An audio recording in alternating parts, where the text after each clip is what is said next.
¿Qué tal, hermanos? Dios los bendiga. Bienvenidos a este culto del día miércoles de Iglesia Encuentro con la Vida en Merlo. Le damos la bienvenida a aquellos que están aquí presentes, a aquellos que nos ven por las redes sociales. Continuamos con este estudio del libro del Apocalipsis. Estamos viendo Apocalipsis 2 del 8 al 9 y hoy vamos a estar finalizando el mensaje a la iglesia de Esmirna. Amén. Vamos a estar leyendo ahí, acompáñeme, Apocalipsis 2 del 8 al 9, dice así la palabra del Señor. Escribe esta carta al ángel de la iglesia de Esmirna. Este es el mensaje de aquel que es el primero y el último, el que estuvo muerto y ahora vive. Yo sé de tu sufrimiento y de tu pobreza, pero tú eres rico. Y conozco la blasfemia de los que se te oponen. Dicen ser judíos, pero no lo son, porque su sinagoga es sinagoga que le pertenece a Satanás. No tengas miedo de lo que estás a punto de sufrir. El diablo meterá a algunos de ustedes en la cárcel para ponerlos a prueba y sufrirán por 10 días, pero si permaneces fiel, incluso cuando te enfrentes a la muerte, te daré la corona de la vida. Todo el que tenga oídos para oír debe escuchar al Espíritu y entender lo que Él dice a las iglesias. Los que salgan vencedores no sufrirán daño de la segunda muerte. Amén. Vamos a orar para pedirle al Señor su revelación de esta escritura tan hermosa y para poder compartirla. Señor, en el nombre de Jesús te damos gracias. Gracias por tu amor, tu misericordia que se renuevan todos los días. Te pido, Espíritu Santo, que me ayudes en este día a exponer esta palabra fielmente. Prepara nuestra mente, nuestros corazones, Señor, para recibir esta escritura. En el nombre de Jesús, te pedimos perdón también por nuestras faltas y pecados, que son muchos. Gracias, Jesús. Amén y amén.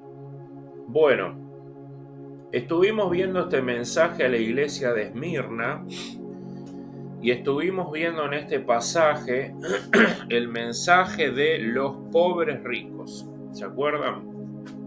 Un mensaje que Cristo le da a esta iglesia y nos da a nosotros, todos los cristianos, que ahora somos ricos en la fe, a pesar de que atravesemos diferentes circunstancias difíciles, sufrimientos, pobrezas, como dice acá, pero tú eres rico, le dice Jesús a esta iglesia, ¿no?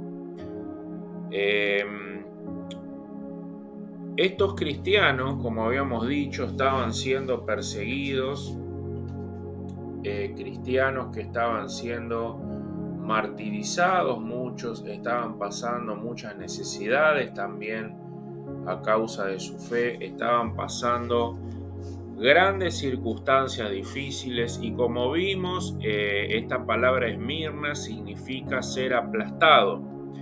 Estaban siendo aplastados por diferentes circunstancias, pero Dios aún así les dice, tú eres rico. ¿Quién eran estos ricos que Dios llamaba? Eran ricos que tenían algo, ¿no? Una riqueza que otras personas no tenían.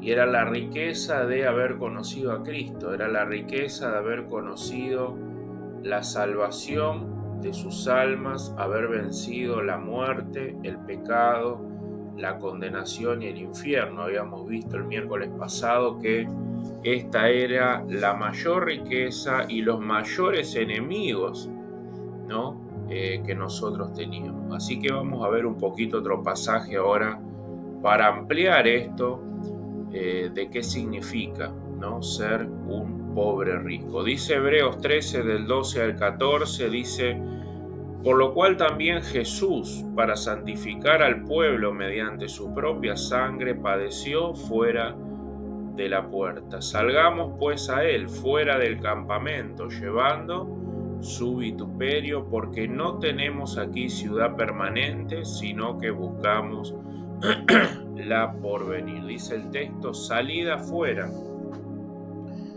del campamento, salgan afuera del campamento. Esta expresión habla de salir afuera de Jerusalén. Jesús fue crucificado fuera del campamento, no fuera del templo de Israel. Y ahora la expresión que Dios nos da es: salgan ustedes afuera. Salgan ustedes afuera del campamento, ¿no? Y salir fuera del templo de los judíos tiene un significado muy importante que nosotros tenemos que aprender. Porque el templo de los judíos era donde ellos tenían toda su seguridad, donde ellos tenían toda su protección, donde se sentían seguros, donde eran cuidados también por el Imperio Romano, no solamente por los judíos. El Imperio Romano, aquellas religiones que tenían trayectoria, como el pueblo de Israel, eran vistas de otra manera, y por eso también los cuidaban, los protegían, siempre y cuando no haya problemas en el lugar, ¿no?, donde ellos tenían el templo, pero eran considerada una religión que era cuidada por su trayectoria.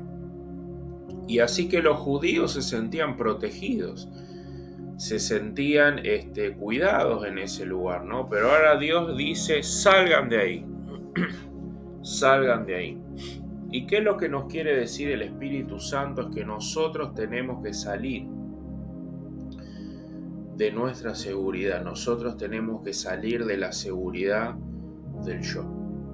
Nosotros tenemos que salir de la seguridad de pensar que podemos acercarnos a Dios como nosotros queremos. Nosotros tenemos que salir de la seguridad de nuestra religión antigua, ¿no?, de nuestra manera de pensar como pensábamos antes.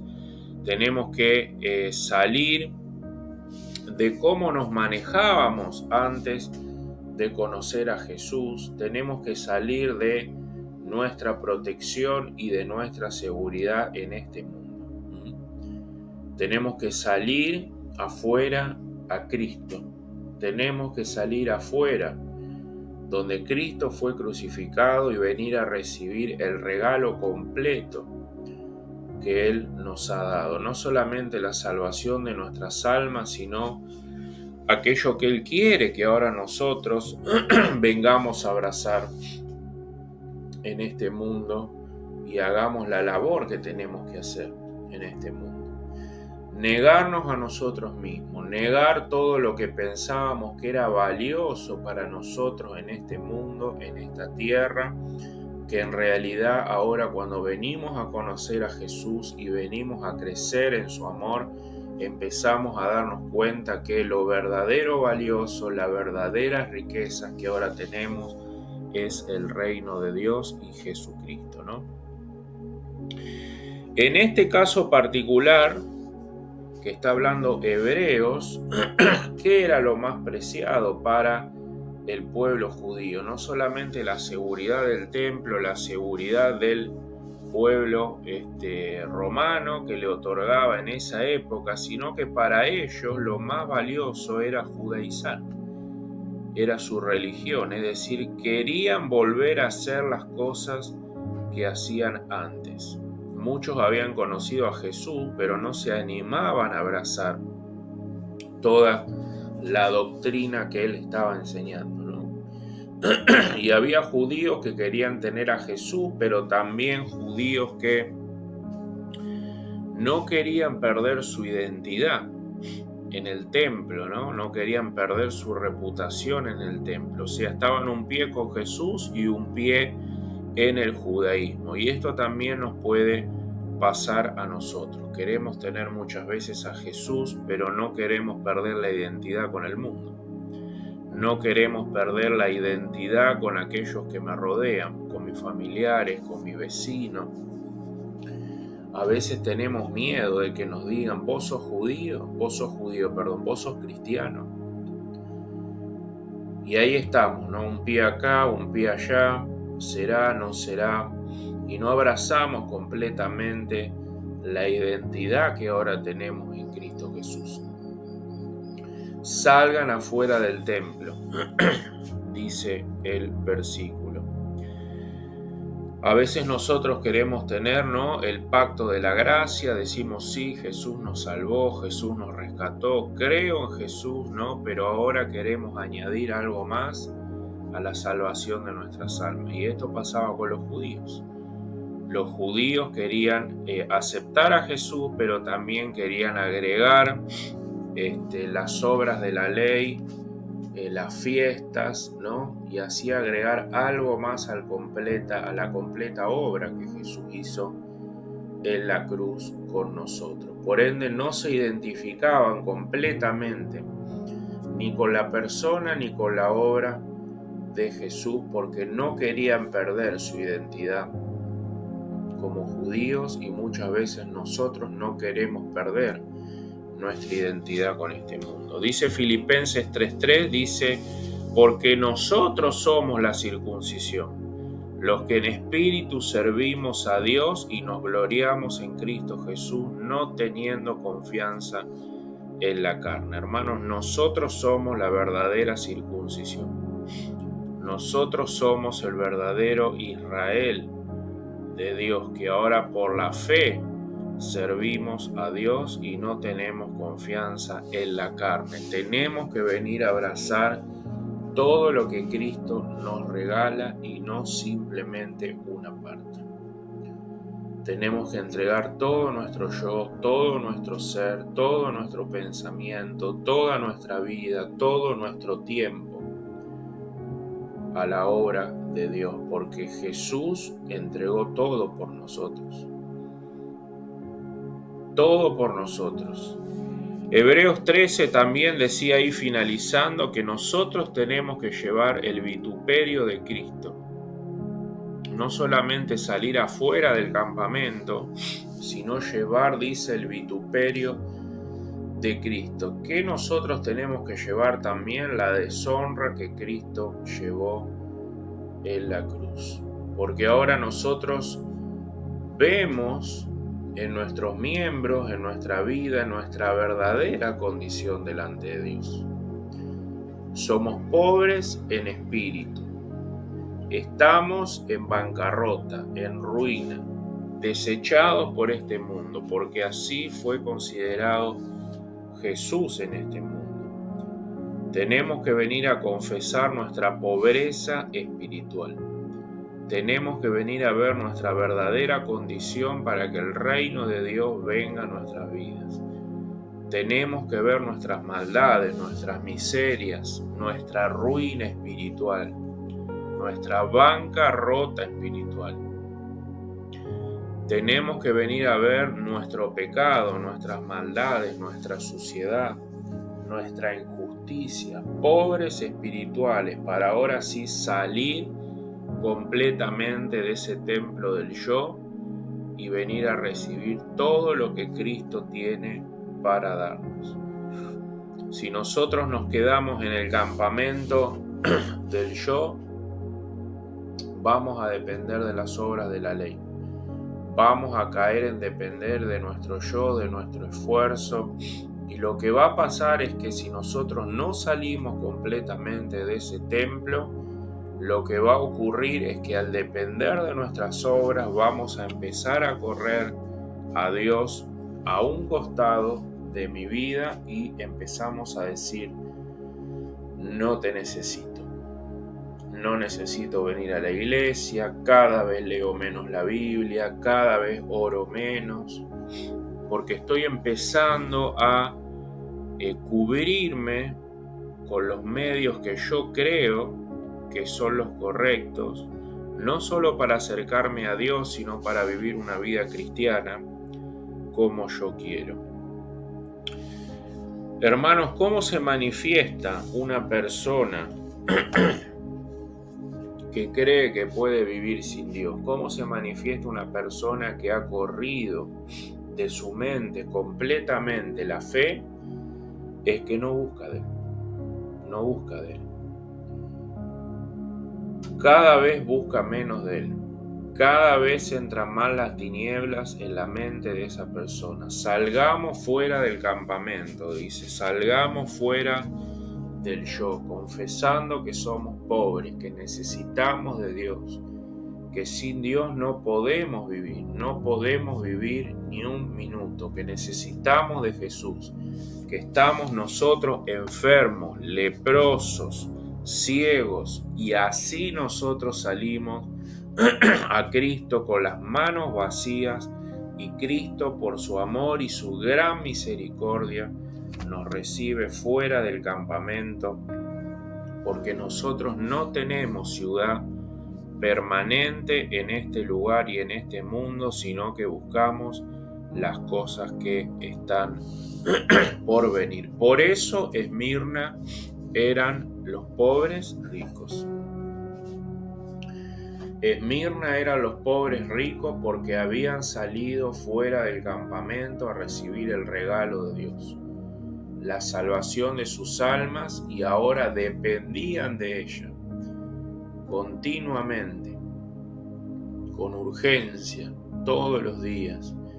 Esmirna confesaba lo que ellos eran, pobres espirituales, pero también buscaban todas las riquezas en aquel que había muerto y resucitado a favor de ellos.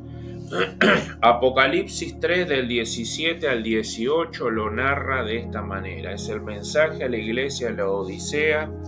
Es una de las iglesias que vamos a estar viendo muy pronto. Dice así este pasaje: pero tú dices, yo soy rico y me he enriquecido y de ninguna cosa tengo necesidad, y no sabes que tú eres un desventurado, miserable, pobre, ciego, desnudo. Por tanto yo te aconsejo que de mí compres oro refinado en fuego, para que así seas rico, y vestiduras blancas para vestirte, y que no se descubra la vergüenza de tu desnudez, y unge tus ojos con colirio para que veas verdaderamente lo que necesita. Estas cosas sabía Esmirna. Ellos sabían que era desventurado, ellos sabían que eran miserables, que eran pobres, que eran ciegos y desnudos, y porque conocían su verdadera pobreza, habían puesto su fe en Cristo.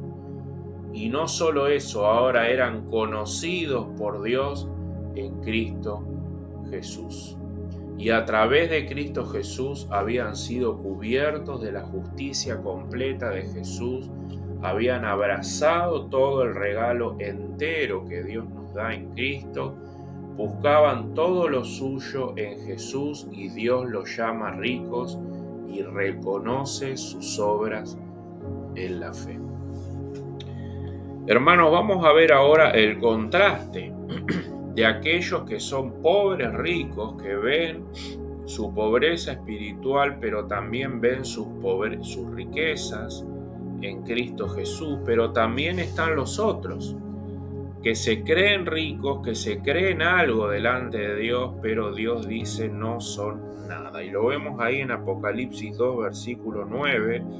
El mensaje a la iglesia de Esmirna dice: yo sé tu sufrimiento y tu pobreza, pero tú eres rico. Y acá viene el contraste de aquellos que empobrecen el mensaje de Dios, de aquellos que no son pueblo de Dios, de aquellos que son sinagoga de Satanás. Dice: también conozco la blasfemia de los que se te oponen. Dicen ser judíos, pero no lo son, porque su sinagoga le pertenece a Satanás. Y acá vemos aquellos, ¿no?, que dicen creer en Jesús, pero tienen un pie en el judaísmo. O cristianos que dicen creer en Jesús y tienen un pie más en el mundo que en todo lo que Dios nos da, ¿no? Estos se consideran ricos. Aquellos que se consideran justos en sí mismos, aquellos que dependen de las obras de la ley para justificarse delante de Dios, para decir Dios ahora me acepta, aquellos que se consideran que en su propia persona y en sus propias obras se pueden acercar a Dios, en su propia obediencia a la ley o a los mandamientos, que ahí está su verdadera riqueza. Han corrido la fe Han corrido la verdadera riqueza de lo que Cristo ha hecho en la cruz por nosotros y ahora empiezan a depender de las obras. Empiezan a depender del yo hago para que Dios me bendiga, el yo hago para que Dios me acepte. Y no solo eso, buscan también las riquezas y el consuelo que este mundo ofrece para cubrirse, para tapar su conciencia, para sentirse bien, para sentirse completos, para sentirse saciados. Dios, ¿qué le dice a este tipo de personas? Sos un desventurado. Sos un rico pobre. Te crees rico, pero verdaderamente sos un pobre, porque las verdaderas riquezas están escondidas en Cristo Jesús. Y todo lo que viene de Dios lo recibimos como un regalo por gracia a través de la fe, confesando nuestra pobreza. Para ser ricos tenemos que ser pobres espirituales.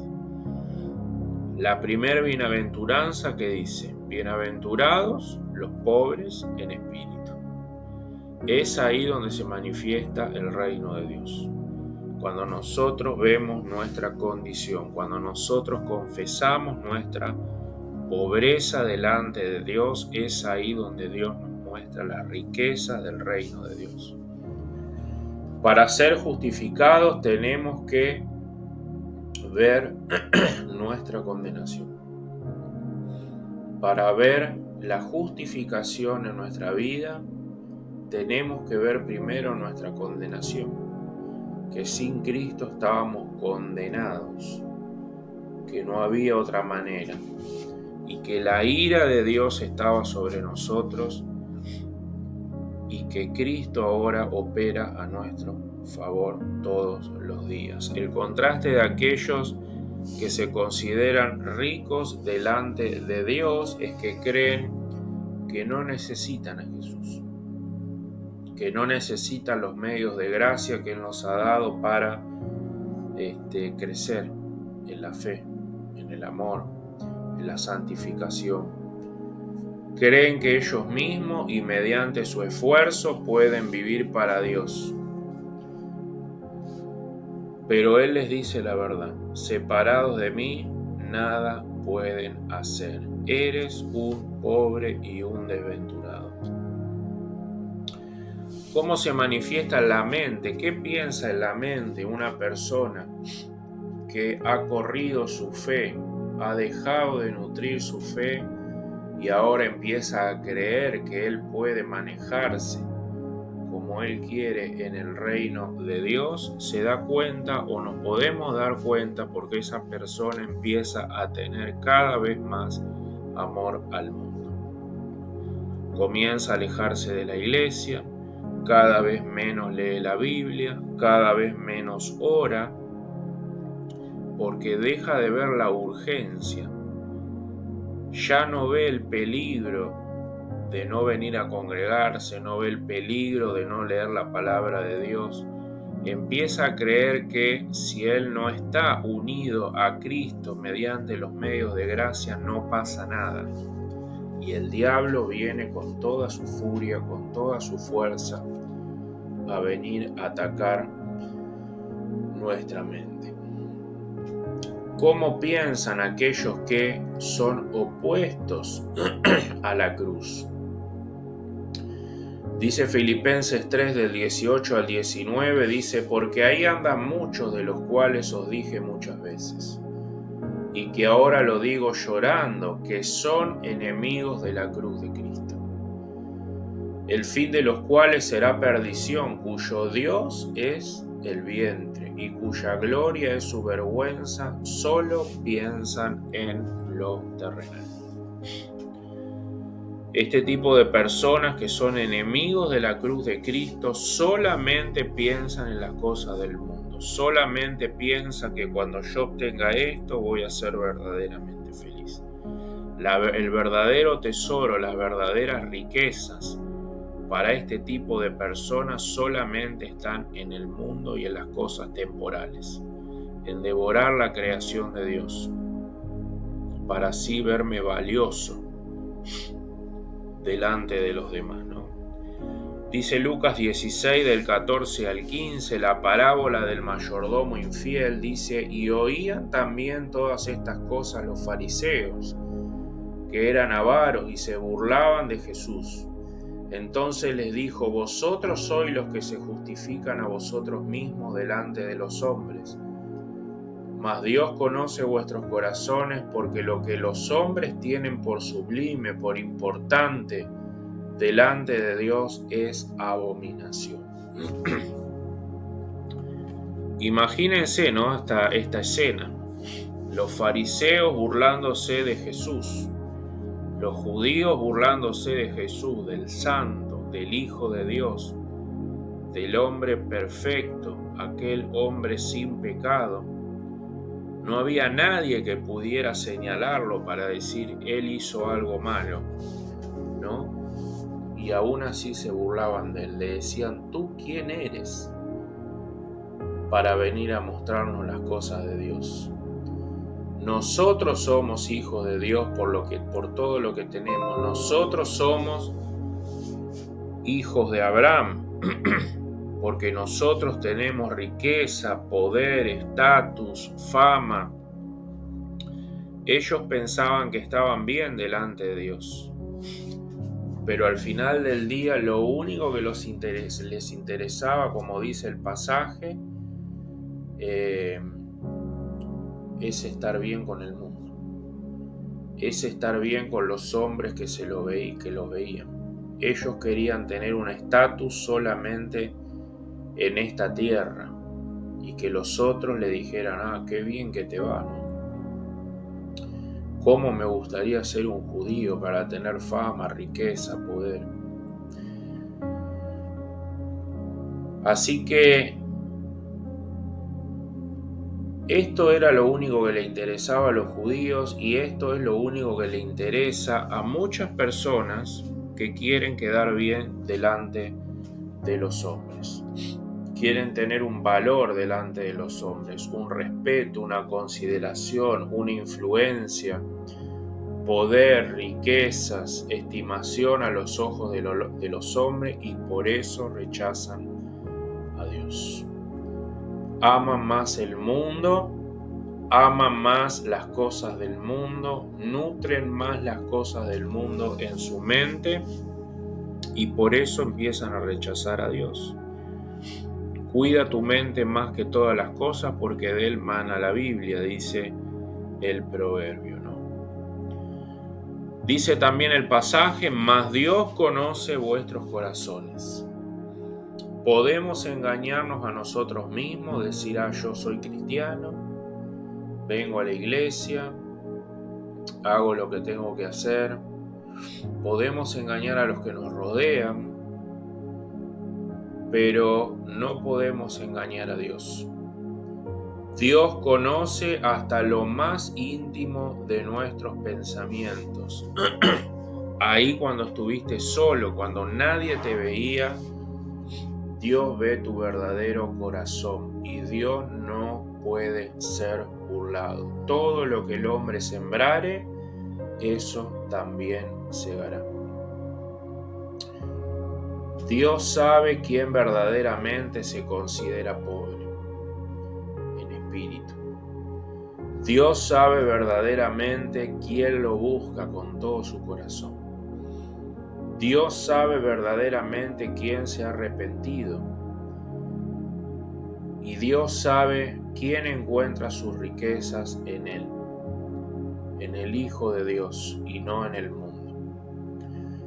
Así que, hermanos, si nosotros somos de esos, Dios nos conoce en Cristo Jesús, porque Él de una manera íntima, en lo privado, constantemente nos dice: eres mi hijo amado, eres rico. Constantemente Dios nos muestra nuestras riquezas. Constantemente Dios nos muestra: eres un heredero de todas las cosas del reino de Dios. Aquel que no es conocido por Dios no tiene este consuelo. Aquel que no es conocido por Dios no tiene esta riqueza que constantemente el Espíritu de Dios nos viene a mostrar. Por eso Dios también conoce a aquellos que no lo son. No hay nadie que se pueda esconder de su presencia. Que aunque tengan apariencia de ser cristianos, se justifican a sí mismos delante de Dios y solo buscan la aprobación de los hombres, y por eso solo piensan en las cosas terrenales. Es su vida. No pueden vivir si no tienen cosas del mundo. El pasaje nos dice también lo que los hombres tienen por sublime, dice. Lo que los hombres tienen por importante en este mundo, las riquezas, el estatus social, la aprobación de los hombres, nuestra identidad en este mundo. El hombre tiene todo esto como lo más importante de su vida, su propio campamento, un campamento de su propia fabricación. La Babilonia que el hombre ha creado en este mundo. Todo lo que eso es importante para el hombre y lo que el hombre da su vida, su tiempo y toda su energía para poder ganarlo, dice que es abominación delante de Dios. ¿Y por qué es abominación? Es abominación porque cuando nosotros usamos la creación de Dios reemplazando al Dios creador de todas las cosas y dejamos de adorarlo y dejamos de buscar su reino, se convierte en una abominación. Hemos cambiado las mayores riquezas que Dios nos da para ahora empezar a descansar en las cosas creadas. La Babilonia comercial. Todas estas obras, más aquellas obras que traemos delante de Dios para ser aceptados por Él, son abominación, como dijimos. Mateo 16, del 25 al 28 dice: porque todo el que quiera salvar su vida, la perderá. Y todo el que pierda su vida por causa de mí, la hallará. Porque ¿qué aprovechará el hombre si ganare todo el mundo y pierde su alma? ¿O qué recompensa dará el hombre por su alma? Porque el Hijo del Hombre vendrá en gloria de su Padre con sus ángeles, y entonces pagará a cada uno conforme a sus obras. De cierto os digo que hay algunos de los que están aquí que no gustarán la muerte hasta que hayan visto al Hijo del Hombre viniendo en su reino. Hermanos, nosotros hemos recibido una riqueza eterna. Hemos recibido unas riquezas que no todo el mundo va a recibir. Somos de los privilegiados, de los que Dios nos ha regalado su misericordia. Nos ha regalado su vida, su sangre, su salvación, el perdón de pecados, y hoy somos más que vencedores. Hermanos, salgamos fuera del templo a abrazar todos los días y constantemente ese regalo inmerecido que Dios nos ha regalado.